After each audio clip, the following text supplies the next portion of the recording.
आम ना देखा पड़ो जे भुवनेश्वर जितेबले तैयारी होता ए सहर होता और राजधानी होता ए राजधानी रही लोक संख्या 50,000 को लेकिन ए सहर राजधानी होता किंतु आज जदि आम लक्ष्य करवा आजिकार सेंसस को ताले निश्चित रूपे 13 लाख ऊर्ध्व लोक बसवास कर प्रत्येक दिन देखिए आप एठिकार जो अच्छी कारण हेडक्वार्टर सब रहा बहुत बड़ बड़ बिजनेस सेक्टर रहा होटेल सेक्टर रहा तो ओडिशारू एवं भारतर विभिन्न जगह पृथ्वीर विभिन्न जगह लक्षे लोकंर प्राय फ्लोटिंग होता तेणुक आप देखते हैं प्रत्येक दिन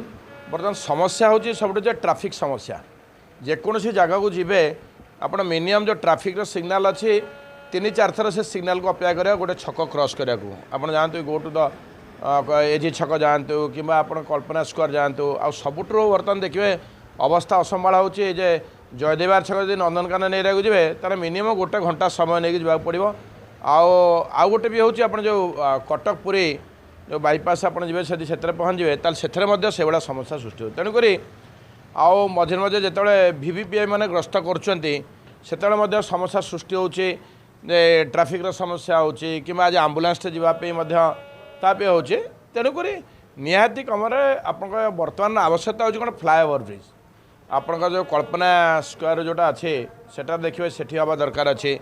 राजभवन पूरा नंदनकानन फ्लाएओवर देखिए आउ पूरी दयास्ट केनाल से जो कल्पना देखिए बरगढ़ से दयास्ट केनाल देखिए से रास्ता से जो केनाल से परिवेशर नहीं अच्छी ताको